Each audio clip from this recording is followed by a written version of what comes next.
first guys to doubt that actually the earth is flat, they were executed. I had all these questions about the universe and God, and being a science student and doing modern physics and all of those things, you find yourself in those places of, is it science, is it faith? I still don't know what to do with my pain.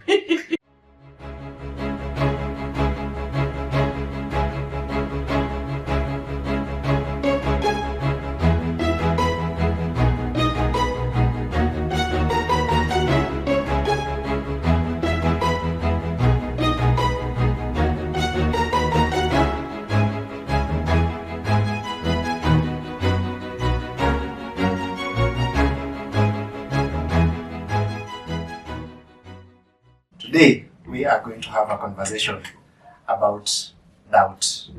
And to start us off, here is a quote from Rob Bell. For many people in our world, the opposite of faith is doubt. The goal then, within this understanding, is to eliminate doubt. But faith and doubt aren't opposites. Doubt is often a sign that your faith has a pulse. It is alive and well and exploring and searching. Faith and doubt aren't opposites. They are, it turns out, excellent dance partners. It's quite an intriguing thought to think that, faith and doubt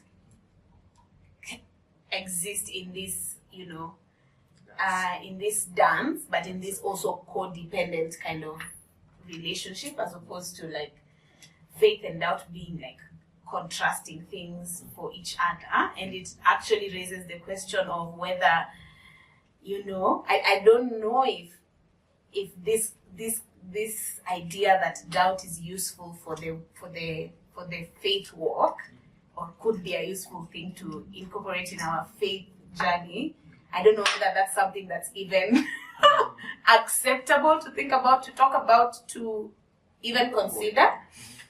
But it's a fascinating thought to think that doubt and faith relate in this symbiotic relationship, as opposed to like being contrasting each other and never needing to exist together. That's my initial thoughts. Right. And I think the thing that came to my mind is, on the face of it sounds like quite a radical quote. But then when I think about it, like the thing, you were to say like the thing that, for example, brings you to faith, a Christian understanding is this thing we call repentance, which is basically this idea of changing your mind, right? But like, to change your mind about something inherently implies that you start doubting the particular way that you're thinking about something in the first place. You know what I mean? So almost like even the birthplace of like within our Christian faith, the thing that we even call being born again. It almost starts by, whether intentionally or unintentionally, whatever, it starts by questioning and doubting your way of life, and then saying, actually, no, I don't think this is the way I should keep going.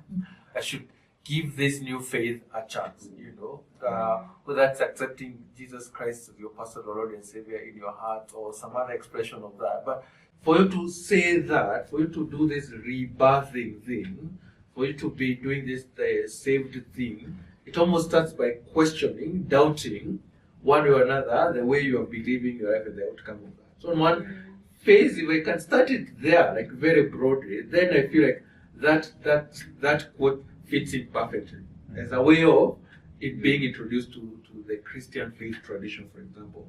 I think it becomes more complicated when I process it within the Christian faith. You know what I mean? Now, as a person of faith, is doubting, is a thing of repenting, rethinking ways. Is that like done, dusted, closed, And I feel like most of the times the reason we struggle a lot with doubt is because it communicates that. Like, it's okay to question, to doubt, to explore everything, the life before Christ.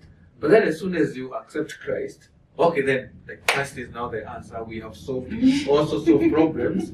Case closed. Now we move forward. Like you used to doubt, now you doubt no more, kind of a thing. But in a very real sense, I wonder if that doesn't end up being like the continuation of, if doubt in some sense doesn't become part of like the engine that moves us with maturity, so then you get to the part where he says, the doubt is often a sign that your faith has a pulse, that it's alive and well and exploring and searching. And I'm like, if someone introduced doubt within the Christian faith that way, I'll be like, oh, yeah, that we do all the time. Like, I want my faith to be alive, So I wanted to keep growing. But if you keep processing what moves the faith in growth as compared to it being a fortified city of faith, but more like an evolving thing that is empowering you, then I almost feel like baked within that, whether I acknowledge it or not, is doubt, So, yes, I'm torn in that sense. Like, on the face of it, it sounds like doubt is a radical thing even to have a conversation about within the faith. But on the other side, I feel like it's kind of baked with how we should be understanding our faith as it were. Again, those are my issue, and maybe my final thoughts. Like a response to this idea that, so first of all, we talked about repentance being changing of one's mind, which is like, is it? I said that in my master's course. That's what they say. Yeah. I wonder whether what pushes us even into the faith, even as a beginner, as you're contrasting the two, like a beginner faith versus now I'm inside the faith. I don't know if anyone even thinks of that as doubt. So I find that you bring that I'm doubting this life that I'm living. Now I need to rethink it, and now where I land is this newfound faith, as opposed to even how people come into faith. It's almost like now I've stopped. I already knew that I was not on the right path.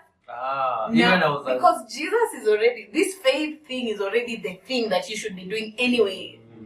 It's not like I'm questioning my lifestyle right now. If I am not in the faith, I'm consciously choosing to not be in the faith. So if I choose to now be in the faith, it's not out of exploration and being like, oh, maybe there's a better way. It's just, now I have converted and now I'm a Christian. And now I'm living the way I should have been living for the word God. Yeah. So I don't know if it's a generous assumption that our coming into faith is also fueled by, I doubt whether this is the thing. Because the thing that we've been told is how we should be living is this faith that's already fortified. And if you're outside of that faith, you already know that you're living in sin. You need to come into the house and accept faith. Before you talk about faith and it being equated or unequated to sin, I think from this quote, he says something interesting. The goal is to eliminate doubt.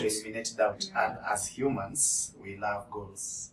We love the dopamine that comes with achieving, accomplishing something. And this makes me wonder if within this Christian setup, that we can be so focused on achieving this goal, so to speak, which is to eliminate doubt, that we refuse to do the work that doubt comes with. So we do a lot of work to eliminate the doubt so that we can stand somewhere and say, I believe, as opposed to let's do the work and figure this thing out. What are the questions that are wrestling within me? How do I navigate life in these seasons of darkness, of uncertainty, of all of that?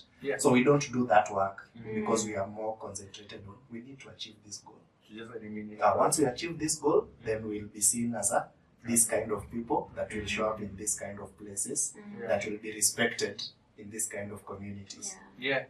But also I think that's why these things are sort of interwoven with our reimagination of faith previously, which I guess leads to reimagination of doubt, right? Because even if you listen to the underlying metaphors that even Vic you're using, it's eliminate doubt so that then you can stand with your faith in this particular way. You know what I mean? And within there's already a tension. Faith, like I mentioned earlier, is like a fortress vis-a-vis faith, as Robert described, is something that has a pulse, something that like is moving, something that has energy within it. Yeah. And I guess then, what I mean, like almost like unless you reimagine your faith as something that has energy and movement and dynamism within it, then almost doubt will always remain as a thing to eliminate. You know what I mean? Because then you need this thing to stand as a structure of sorts, as a fortified statue that says like, here is my faith, Back to your comment, last time talking about faith as like this solid like wallet in your pocket. You know what I mean? So I guess if you really understand faith as so maybe what I'm trying to say is maybe there is an understanding of faith that inherently eliminates doubt. Right? And then I guess within a reimagined understanding of faith, maybe then that makes room For for doubt. imagination of doubt and the purpose to which they serve that particular faith, So yes, it's just like that fascinating. I'm necessarily like even when we are anti-doubt, inherently we are coming from even what Robert says, a particular framework of understanding faith. So maybe there is so even like the question, like say like is faith is doubts welcomed in like our faith, and whether we welcome them or whether we welcome them as doorways to wrestle further with our faith, or whether we welcome them as things to eliminate, it's still inherently driven by what is our understanding of faith first and foremost, and whether then what that faith tells us what to do with doubts, That's a lot of Suppose someone asked you, is doubt welcomed in our faith 10 years ago? What would have been your response? 10 years ago, Yes. I was still old. Oh, you were still I old. was like still old 10 years ago. But if were to ask me if faith, if doubt are welcomed into our faith tradition generally, I would argue like where the quite clear answer is no. If you start doubting, and it doesn't matter whether it's like the big things, say like the deity of Christ, which is like whoa, as a mega doubt, to something as Will I get food? exactly something like that, I don't think we welcome it. What we do generally is either we explain it away, either we come up with a new way of fortifying your faith. So you just need to fortify your faith long enough, and then doubt will just find their way out. You know what I mean? But so there are all these strategies we use to exclude doubts. So you have to think doubt is like the dude who comes at your door and knocks. And you just see him. So I guess you try everything. You switch off the light so that like hakuna mtu nyumbani. You send your child to tell them that I'm not home. If all else fails, you open the door and you shovel the guy down the stairs or whatever it is. That's rather violent. But on a bigger scale, it's like we don't know how. Like the natural response is not to make room for doubt. Which that's also not to say that then doubt gets eliminated. Really. Yes. It just means that doubt gets to sneak like into like our subconscious or like. So it's like the nagging ant in like your trousers. It's like you've tried everything you can. So I guess you just decide, okay, I'm just going to live with the doubts even in the midst of this fortified faith. The thorn in the fresh kind of a thing. But there's no room to say, wait, actually, could this, like Robert says, could this be a doorway to something more expansive? Maybe my faith becomes more robust because I engage the doubts that I have, not because I ignore them and pretend that they don't exist, kind of a thing. Because that's our primary response, isn't it? That when I doubt, because of how we have viewed doubt, my first response is not to come to the faithful or to the house of the Lord and be like, I have doubts. It's like I need to run and hide as fast as possible in the opposite direction, because how could I have doubts? Like, Exactly. and inevitably, because we have not created room for the questions to be openly asked, then we would even not know the extent to which doubt has permeated our communities. Yeah. It's like everyone is like, if I have a doubt and you have a doubt and someone else has a doubt, it's like we will not be found seated together talking about it. Mm. Instead, we would all come with this, with this front Posture. of, Me doubting. and Me. if I'm trying to pretend that I'm not doubting, that means I have to double down Yes. on my faith, and so my faith has to be even stronger, and even, It's a lot of work. It's a lot. It's a lot of the work that Vic is not describing. It's the you know what I mean? it's This is a lot- another version It's of a work. different version of work, and we're choosing it every day. It's work that is not necessarily leading you to wholesomeness. Yes. Exactly. Exactly. Yes. So Yeah. what I'm hearing us saying is both faith and doubt have a place in our lives, and that both faith and doubt can sustain us in one way or another. I don't know how doubt has sustained you. Guys, has this thing, this embracing doubt, has it led you anywhere? Has it- No, yeah, and I think that even to come to that question, ways that doubt sustain us through certain seasons, I almost think that part of the inherent elimination of doubt, I feel like makes faith into a thing, right? Like a thing you have, as Yeah. compared to a way of life. You know what I mean? Yeah. Because I think generally, if faith is a way of life, then doubt is just sort of like baked within it. They don't become a big scary thing. You know what I mean? It's not a thing opposed to my living. It's baked into that living. But then when faith is externalized in a way that then it's a thing that holds opposite to doubt, then of course you have all sorts of people to try to protect the thing, so then you have answer people, like, oh, that's what you're doubting about. Oh no, the answer is, and that's what they doubt. Yeah. But then that is not in service to living, right? Like, because like it's back to whether faith whether doubts have sustained me is that to the degree that doubts are not resolved with answers, you know what I mean?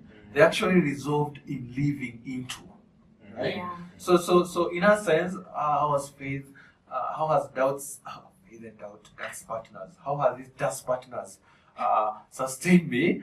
I honestly think that the biggest fuel for curiosity for me is doubt.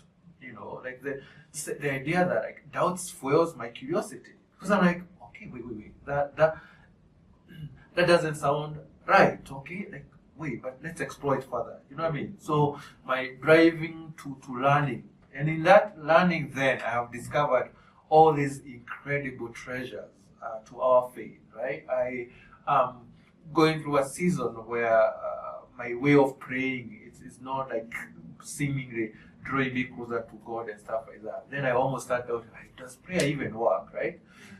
But if I hold that question with openness, does prayer even work? Not like shut it down or eliminate it, where I double down in my way of praying even if it doesn't work or whatever. Then I discover that, actually, my particular way of praying, which is a good thing, but that may be the one that it's maybe the one that I was introduced to. But then if I explore further, I find it's like a wide array of praying strategies within our Christian faith. If I doubt if God is still good to me, it leads me to almost lean into stories of like, wait, whether those are stories in scriptures, but why is it that these people believe that this God is good, right? So then it drives me deeper to my faith, right? As compared to, I'm just stuck there, like, confused about my doubt. You know what I mean? But then that almost inherently assumes like, I take my doubts seriously, but also I take them lightly, kind of a thing, not as stumbling blocks. It's sort of like doorways, to the thing. And that's how it sustains me. I think mine has over the years, being comfortable with saying I don't know, and how liberating A and lot of us, free. a lot more of us You need to own that. should practice. A lot more of you who are not pastors. Yeah. Oh, pastors, they gotta know. Pastors, You know the have answers. to know. You have to have answers. The rest of us, You Yeah. have the freedom. we need to practice. Yeah. And just being comfortable with I don't know. Imagine I don't know. Yeah. But that has also led me to a path of curiosity about this God that we are talking about the Bible that we are talking about the different lenses with which we can read Yes. these stories that have formed a big part of us. And within that, there's an aliveness you experience, a robustness within you that you're like, oh, there's a new way of looking at this. Because we can get stuck in how we have always seen all of these stories because we are stuck on, but I know. It's almost that bias within you that Genesis 1 has always said this, therefore this. But with doubt and questioning that portion, you're like, what else could this be saying? What was this saying to the people then? What is this saying to us now? What will this say to the future of humanity? And all of that. So those are the sort of interesting questions that keep me and my faith and doubt alive. All the three of you. Oh. You're doing the dance. Yeah, we dance. Three It's a three-way dance. Yeah. I think for me, it's the contrast between how I live versus what I know, and that there's usually so much disparity that then for me the journey has been about my lived reality being, I guess, superior in a sense. That then when I am experiencing life and doubt is coming, and I'm open to that particular reality of my life, that today I just don't know if it's Christ. And that openness of my leaning into my lived reality is what then helps me show up tomorrow to the days when faith is visible and the goodness of God is tangible and I can see it. But only because yesterday I was open to what is going on here. Like, what is this? What is this? And so for me, I think the way that doubt sustains me is that when I show up to the no's, to the moments that feel like I don't think that God is here, then I'm even able to more fully show up to the moments when it's like, but He is. Like there's no other way that He is not here. And I think that having that sense, that holding it lightly, but as well holding it close. I don't know, holding it close, but holding it lightly is what keeps that wheel moving, because we know that today it's one story, tomorrow it's a different story, but that is what it's supposed to be, because this is life. It's nothing that's set on stone, I guess. Yeah, and it's another strict addition to that.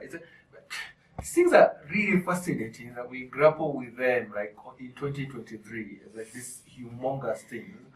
But I think there's something actually that we call our Christian faith like a historical faith, right? Almost like we are not the first ones to figure this out. Like there is literally this crazy crowd of witnesses that have gone before us. They were Jesus people figuring out what it looks like and where God is, smack in the middle of Second World War, or Hitler and his Holocaust, kind of a thing. And those people, like, smack in that darkness, they wrestled with this, and they still found God, not by denying the horrors that they were going through. It's like literally by letting their doubts and their questions push them even further and harder towards God. If you go all the way back to like our scriptures, like literally, like you don't even make it past Genesis before you find people who doubt God's goodness. Right? Literally, I mean, like you don't even make it past chapter 4. The story just started. You know what I mean? Like the story just started. Like you have Adam and Eve, and literally before you know it, this other little snake voice, whatever, and comes and literally helps fuels, their doubts about who God is. You know what I mean? And then you see how God responds to even when they act out their doubt in such horrendous circumstances. And but God responds with some form of genuine grace. You know what I mean? They are not thrown out, cast out, whatever. They are thrown out of the garden, but the powerful thing is God goes with them, out of the garden.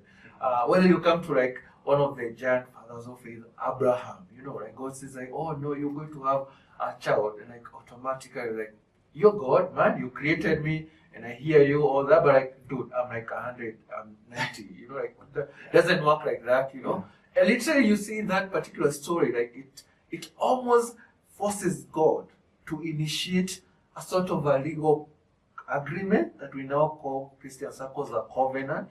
Like it's not Abraham who is showing up and saying God order. It's like almost God saying, I know you wrestle with whether you can trust my goodness and whether you doubt whether I'm actually going to make this work. So don't worry, I'm even going to bring an agreement that I have signed, and I just want you like, this is how committed I am. So like if you go all the way back to the beginning of our faith, sometimes that doubt fuels people forward, but even when that doubt, like in the case of Adam and Eve, fuels them to act out against God, God is both just and gracious to them. You know what I mean? Like, the one thing God doesn't show up and just condemn out is, and like, you guys should just give up these doubting things, Get your act together. Yeah, just get your act, like, eliminate doubt. It just simply says, oh my God, sometimes you get to live with the consequences of you acting out your doubt.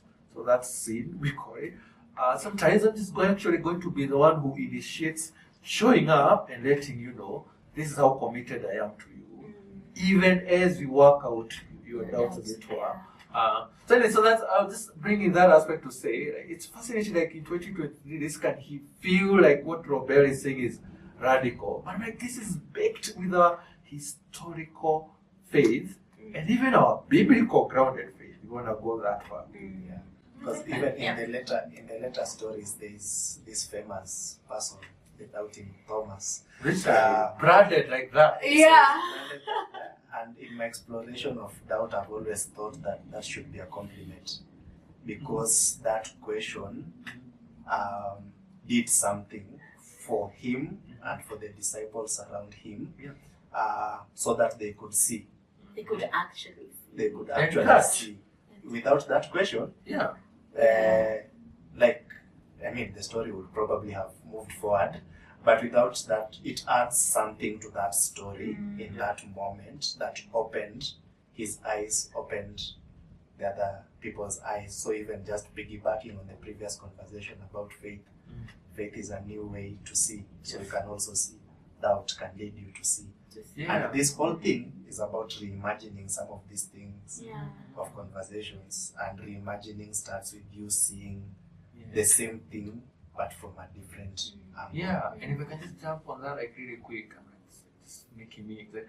But the thing about like that story of like doubting Thomas and that whole episode, sometimes I wonder actually if he voiced what was going on in the minds of the disciples. And this is the thing about doubt, is because the faith that we are given within, say, our Christian household makes some such ridiculous claims. And we just have to be honest with that. They make such ridiculous claims that almost like the natural thing is to start from a place of doubting. You know what I mean? Like, God is still present in Turkey in the midst of the earthquake and the devastation it caused. I'm like, you got to be kidding me. You're just going to hear that and just go like, oh yeah, of course he is there. He is there. You know what I mean? I'm like, wait, are you taking seriously the suffering of these humans, Sister. So yes, of course you can say that God is there, but you have almost to dig around to find this God. You know what I mean? So our faith makes such ridiculous claims that you can be the most shame-filled, guilt-filled, acted out on that shame and brokenness, hurt a lot of people, and yet you can be forgiven. All right, anyone who's grown up in a dysfunctional family, especially with things like abuse and that kind of thing, they almost want to start by saying, wait, you mean that, whoever the perpetrator of harm, too gets included in this story? You know what I mean? It's almost like that story of Thomas makes room to say, like, yeah, like this guy shows up and says, oh, I'm the one who was hung on that tree the other day, whatever. I'm the one standing in front of you. Trust you me? I don't know. My human part also wants to say, wait, the voice is okay, but dude, like, show me where the nail went. You know what I mean? And of course, so that's what I mean, like that humanizing part includes us as well. So maybe doubt actually becomes a doorway of actually owning just how expansive and how good and gracious and amazing and loving God is in the midst of all the darkness that we bump into on a daily basis. Yeah. And it's not supposed to be the thing that turns you away. It becomes the thing that actually says, actually, my child, like, I hear you. Like, I know it's hard to believe that I'm this good, but if you keep pursuing this, you'll be shocked that actually I am present in the midst of your worst nightmares. I like the idea that Thomas voicing his doubt gives room for everyone else to get to experience the risen Christ. And how much then, if we are to run away with that analogy, that how much our questioning, my own journey of questioning and doubt, then makes room for your questioning of your faith. And if we are saying that doubt can act as something that propels us even deeper into groundedness in our faith, then that gives everyone else around us permission to explore. And back to like how starting, it's that doubt it's secretive. It's like we have to hide it because of how we've socialized this whole thing. But starting to openly question and talk about the things that we are not so sure about gives everyone else permission. And I think that makes for a richer experience. I like that. So, in terms of doubt, thinking about doubt as a collective thing. In my own story, I had all these questions about the universe and God, and being a science student and doing modern physics and all of those things, you find yourself in those places of, is it science, is it faith, is it all of these things, and it's almost like we have to create a dichotomy between those things. But then I had all these questions about the universe, the questions we can't answer, but also these questions of here and now about myself and my life. What do I do with my pain, my anxieties, my uncertainty, of all those things. But then, moving through life, I found a community that had similar questions. And that's where I was like, oh, so I don't have these questions alone. It's not just me. So for that reason, I stayed in this community, in this setup, just to continue exploring these questions. Have I ever gotten the answers? I still don't know what to do with my pain. But for that, the many years I've been exploring this doubt in collective harmony, so to speak. I know somehow how to navigate a season. I don't know how to navigate the next season, but this season here, I'm like, I don't know a lot of this, but these people are also part of the collective doubt experience, if you want to phrase it like that. And it's in the doing that work. So I guess it's a centrality of making room for doubt, that if you're out there, like, the goal is not to keep eliminating doubts. I mean, after all, I would like for people to tell us how successful they are in eliminating doubts. I feel like they just does it ever actually go away? Exactly. There's like this anyways. So I think that's one of the things. And then I almost want to sort of piggyback and almost also offer a corrective. That doubts haven't always been welcomed with some dire consequences, right? Like you read in history, like the first guys to doubt that actually the earth is flat, they were executed. You know what I mean? Yes. But if you think about that, then all the other things that we have been able to do because these guys were courageous enough to question that and do the hard work of trying to see what that looks like. Although there was a loss and there's a necessary life kind of a thing. And that's to say that sometimes in the spaces that we are in, doubts are not welcome, partially because your doubts may be a portal into a new way of life, right? But in the meantime, the challenge with a new is that it presumes that there is an old way of doing things, right? So maybe your doubts are forcing people to feel insecure, inadequate about what you're proposing. Then, therefore, inherently, they have to react to that. So sometimes doubts not like this thing that is go losing left, right, forward, and center, because they have consequences, and historically that has been shown to be true. So all that is, I guess, the invitation to wise wrestling and grappling. So it's about exploring, right? It's like almost starting with exploring with yourself, but it's so looking for a community that sort of allows for that, makes rooms for that. But also even this idea of community, we can make it like, sounds like it has to essentially be hundreds of people. But then in the Bible, again, we read Jesus say that wherever 2 or 3 are gathered in my name. So maybe you're not even starting with a white crowd. You start with a gang of 3. I mean, it's doubtful that Jesus is here in our midst, the 3 of us. But how could he? How? Overall, that is, excuse me, that's how he joking. right there. But so it's this tension to say, like, yes, like we can't come across as encouraging people to own their doubt, to hold them closely and also loosely, kind of a thing. And at the same time, we also want to acknowledge that doubts get punished dramatically. So it's like so then the challenge becomes amongst us. We will never have to let go of wisdom in what you do with your doubts, as it were. It's because it inherently, not that people are bad, it's not that we are invested in sort of the structures that we build, and then along comes some young dude and starts telling us, oh no, you guys, they are this flat. It's like, wait, you know what I mean? Yeah, what do you mean up? Like, if you keep going up, you don't end up, unfortunately, like in heaven, you end up in another side of the earth. It's not up. Like if you think like really deep, I hear you end up, in Australia, not like it's a hell pit. But all that came from someone doubting something. I mean, so the implications are there, and you see God inviting us towards moving past our doubts, as it were, to the new expansive life there is. And yet and still there is almost an invitation to wrestle with that wisely, as it were. So I just wanted to offer that corrective because people have suffered. Out here just coming up and saying what's really doubt whatever new thing. So I think it's also is it also how we, because I'd say that then when I am faced with my doubts, also because I do not know how to wrestle with that doubt, response is also quite like reactive. For lack of a better word, reactive or like quite forceful to the other side.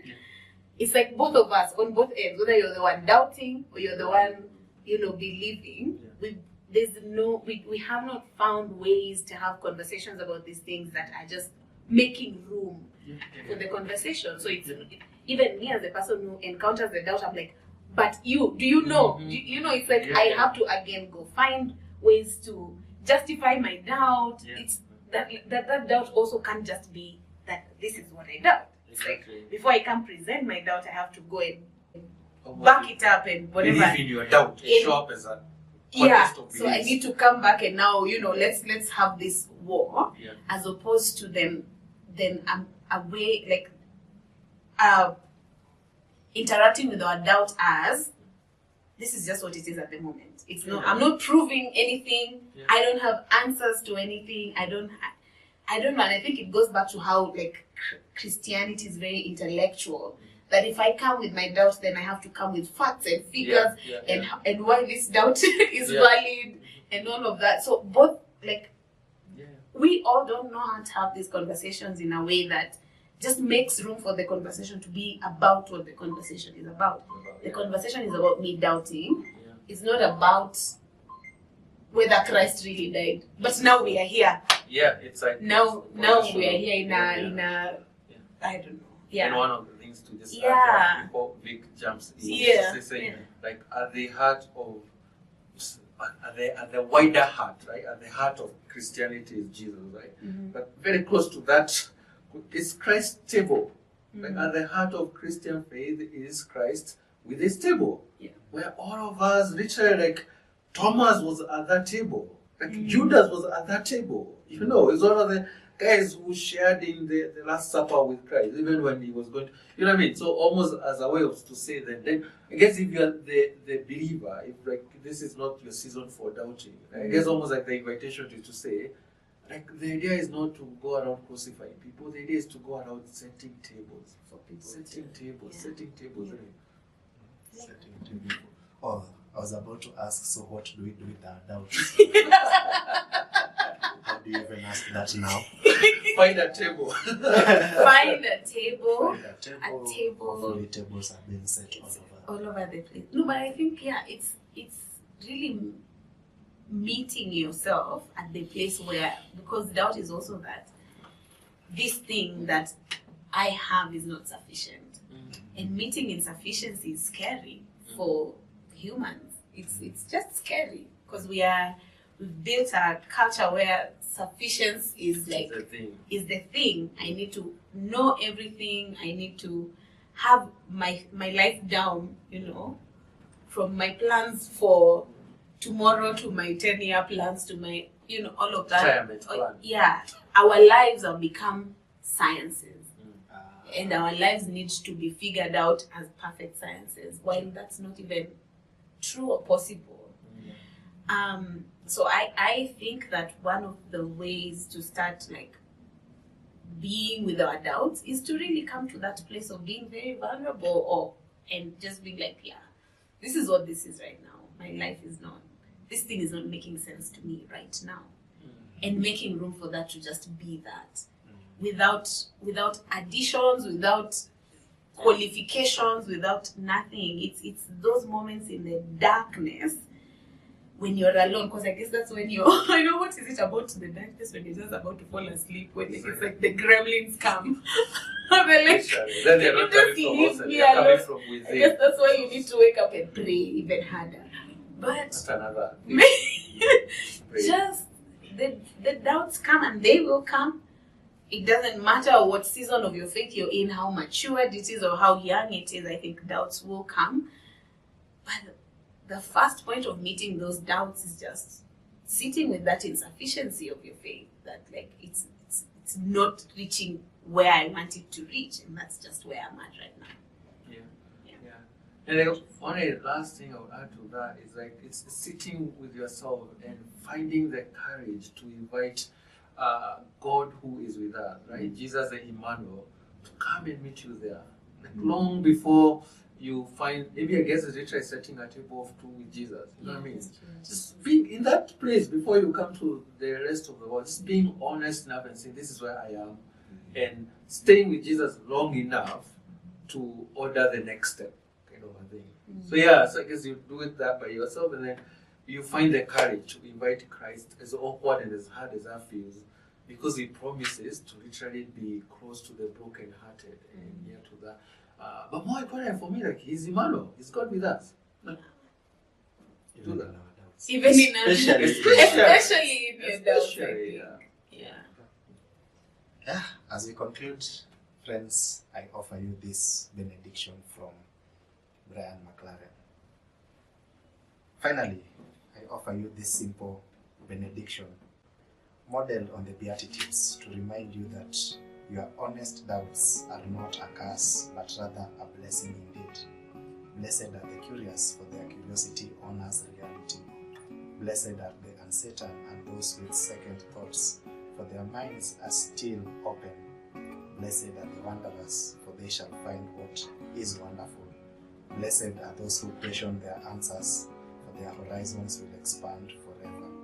Blessed are those who often feel foolish, for they are wiser than those who always think themselves wise. Blessed are those who are scolded, suspected, and labeled as heretics by the gatekeepers, for the prophets and mystics were treated in the same way by the gatekeepers of their day. Blessed are those who know they are unknowing, for they shall have the last laugh. Blessed are the perplexed, for they have reached the frontiers of contemplation. Blessed are they who become cynical about their cynicism and suspicious of their suspicion, for they will enter the second innocence. Blessed are the doubters, for they shall see through false gods. Blessed are the lovers, for they shall see God everywhere. Grace and peace.